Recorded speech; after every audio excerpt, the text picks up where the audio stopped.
Hello everyone, welcome to Math Nerd. Now no more fear of math. अब math से marks कम नहीं. तो बेटा इसी लाइन के साथ हमें डेली क्लास की शुरुआत करनी है. आई होप बेटा आपको हमारा कंटेंट पसंद आ रहा है, हमारी PYQ की सीरीज पसंद आ रही है. तो बेटा आपको एक चीज़ और शेयर करना चाहता हूँ. हम जल्दी यहाँ पे एग्जाम्पलर की सीरीज लेके आने वाले हैं. और बेटा अभी तक हम 2023 और 24 के क्वेश्चंस डिस्कस कर रहे हैं डिफरेंट सेट्स के. अब बेटा आपके लिए 2016, 17, 18, 19, 20 हर टॉपिक से रिलेटेड क्वेश्चंस मिलने वाले हैं. तो आपको एक ही काम करना है, जल्दी से चैनल को लाइक शेयर और सब्सक्राइब करना है. और हाँ बेटा, यहाँ क्रैश कोर्स भी शुरू होने वाला है और NCERT कंप्लीट चैप्टर्स भी यहाँ पे अपडेट हो रहे हैं धीरे धीरे. तो आपको बस यही करना है, बस आपको यहाँ पे इस चैनल को सपोर्ट करना है और हमें मोटिवेट करना है. तो चलिए डिस्कस करते हैं आज का क्वेश्चन बेटा. बेसिकली ये क्वेश्चन बेटा क्लास 10 मैथ्स CBSE 2024 में पूछा गया. इसका क्वेश्चन पेपर कोड था 30/5/3. अगर क्वेश्चन को देखें बेटा तो हमें लग रहा है चैप्टर नंबर 6 ट्रायंगल्स, जो कि बच्चों का एक फियर फैक्टर रहा है, फियर वाला चैप्टर रहा है कि सर इसमें डाउट होते हैं. बिल्कुल डरने की जरूरत नहीं बेटा, बहुत इजी क्वेश्चन है. अगर ये क्वेश्चन आता है, हम चाहते हैं आ जाए, अच्छे से आ जाए, हम तैयार हैं, रेडी हैं हम. ठीक है. वेटेज की बात करो बेटा 5 मार्क्स. अगर इस क्वेश्चन को आप समझ लोगे बेटा तो 5 मार्क्स फ्री है हमारे लिए. ठीक है. तो चलिए डिस्कस करते हैं question without wasting the time. देखो सबसे पहले आपको पता होगा गिवन और टू प्रूव बेटा लिखना ही लिखना है. अगर आप क्वेश्चन को नहीं भी सॉल्व कर पाते हो तो गिवन और टू प्रूव तो पहले स्टेप पे लिखना है. और फिर जो आप कंक्लूजन्स बना सकते हो, जो आप उससे चीजों को एक्सट्रैक्ट कर सकते हो, जो चीजों को आप उसमें से निकाल सकते हो, वो भी आप लिखते हो. तो बेटा स्टेप मार्किंग के अकॉर्डिंग आपको मार्क्स मिलेंगे. हाँ, आप फाइनल कंक्लूजन तक नहीं पहुंचते हो, कोई बात नहीं, 5 on 5 नहीं मिलेंगे, बट एटलीस्ट 2-3 मार्क्स तो आपको इजीली स्कोर हो जाता है. बट यहाँ पे बेटा आपको सारी प्रैक्टिस अच्छे से करवा देंगे तो 5 on 5 ही मिलने हैं. सबसे पहले देखते हैं बेटा गिवन क्या है. गिवन है हमारे पास triangle FEC is congruent to triangle GDB. ये जो GDB ट्रायंगल है ये FEC के कॉन्ग्रुएंट है और एंगल 1 इक्वल टू एंगल 2 है. ठीक है. देखो FEC मतलब ये वाला ट्रायंगल, कुछ ऐसा. इसको मैं थोड़ा इधर शिफ्ट कर लेता हूं ताकि दूसरा ट्रायंगल उधर बन जाएगा. एक ट्रायंगल है बेटा FE और ये C, यहाँ पे एंगल 4 दे रखा है नाम. और एक है बेटा GDB,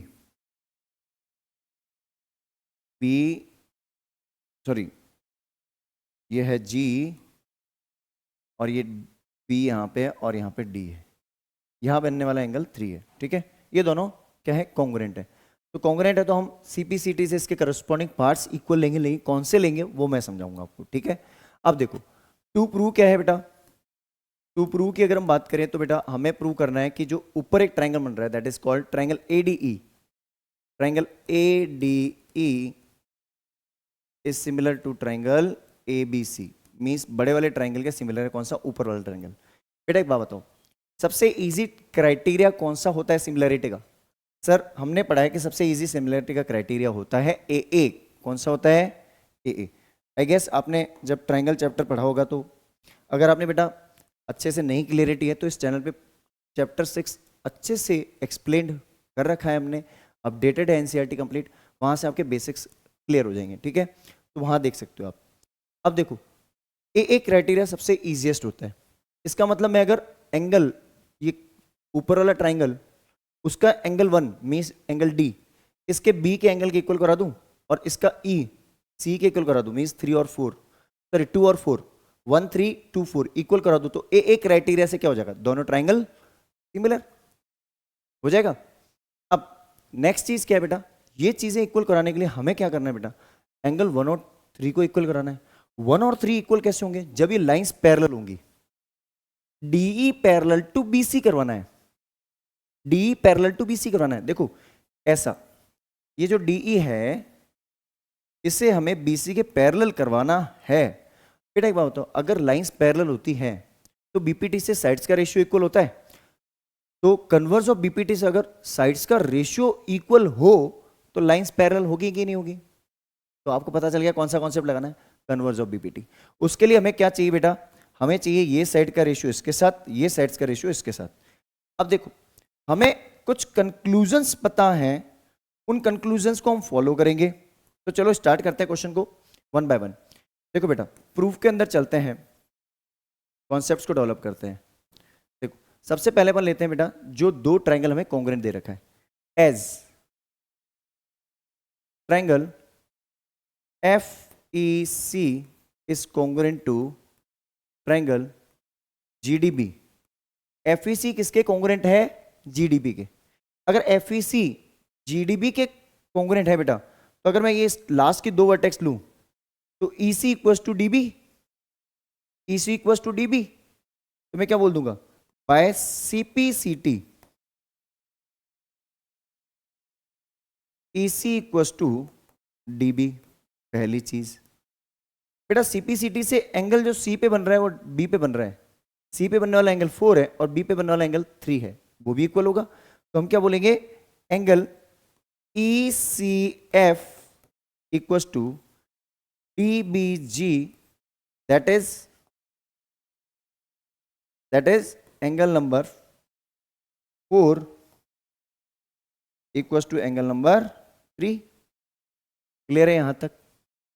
यहां तक का कॉन्सेप्ट कंप्लीट क्लियर होगा आपको, अच्छे से क्लियर हो गया है ना? अब क्या करना है? अब बेटा एक काम करते हैं, अपन एक काम करते हैं, हमें देखो जो रेशियो ऑफ साइड लेना है, जो हमें रेशियो ऑफ साइड लेना है, DB इक्वल टू EC आ गया है, AD AE इक्वल आ जाए तो काम बन जाएगा। तो देखो अपन क्या काम करते हैं, इन ट्राइंगल अगर मैं ADE लेता हूं,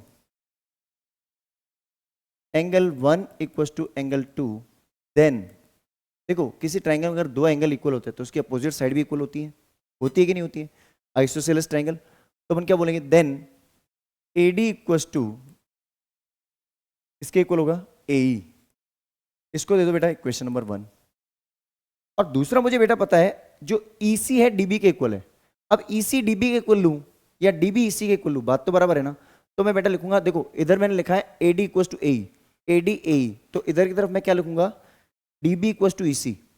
रीजन समझना, DB इक्वल टू EC बन गया इक्वेशन नंबर 2। अब मैं क्या बोलूंगा? Divide equation 1 by 2। अरे इक्वेशन 1 को 2 से डिवाइड कर दूं, क्या होगा? AD upon DB equal to AE upon EC, equal है ratio. AD upon DB equal to AE upon EC, कौन से ट्राइंगल में? देखो ये रहा, इस ट्राइंगल में कुछ ऐसा आ रहा है बेटा, ये अपन लास्ट में रफ कर देंगे, कोई दिक्कत नहीं, इनको समझ में आना चाहिए।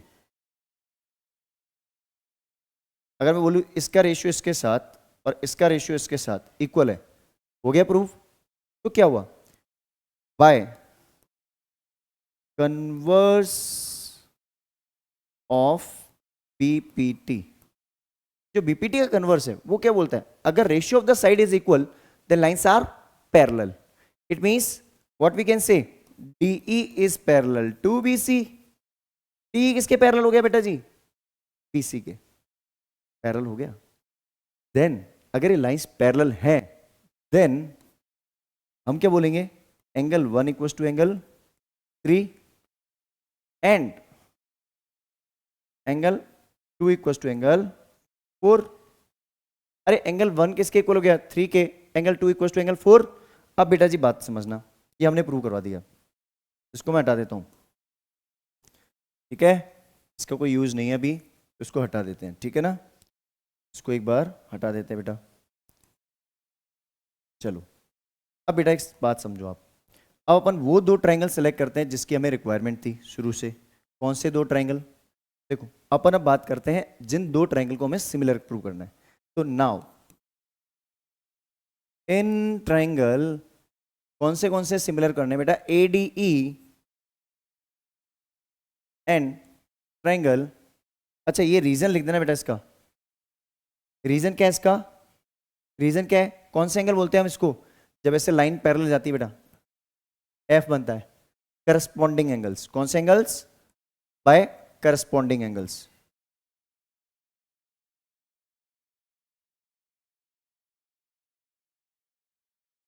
कि जब लाइंस पैरेलल होती है तो करस्पॉन्डिंग एंगल्स आर इक्वल। अब ADE और ABC ट्राइंगल की बात करते हैं। तो उसमें बेटा एंगल 1 जो है इसका, इस वाले ट्राइंगल का, इक्वल टू एंगल 3 इस वाले ट्राइंगल के, भाई इसका डी एंगल इसके बी एंगल के इक्वल आ गया, इरा 1 इक्वल टू 3, हमने प्रूव किया है, proved. Angle 2 equal to angle 4, ये भी हमने प्रूव किया है, तो proved by A similarity, A similarity से क्या हो गया, triangle A D E is similar to triangle A B C, hence proved. कितना शॉर्ट एंड स्वीट आंसर लिखवाया आपको, कितना टू द पॉइंट आंसर बताया बेटा, बहुत अच्छे से एक्सप्लेन्ड है। 5 मार्क्स, ट्राइंगल्स का क्वेश्चन है, अच्छे समझ में आ गया ना। एक बार वीडियो को पॉज करना, वापस से शुरू से देख लेना, नहीं समझ में आता है क्योंकि थोड़ा सा लर्निंग में टाइम भी लगता है। अच्छे से इसको समझना बेटा, अच्छे से क्वेश्चन को प्रैक्टिस कर लेना और जल्दी से इसका स्क्रीनशॉट ले लीजिए आप। चलिए, आई गेस आपको ये क्वेश्चन बहुत अच्छे से क्लियर हुआ होगा। हमारी पूरी कोशिश है बेटा कि चीज़ों को आपको ड्रॉप करते टाइम हम इजीएस्ट वे में डिस्कस करें। बस आपको एक काम करना है बेटा, math nerd now no more fear of math, अब मैथ से मार्क्स कम नहीं।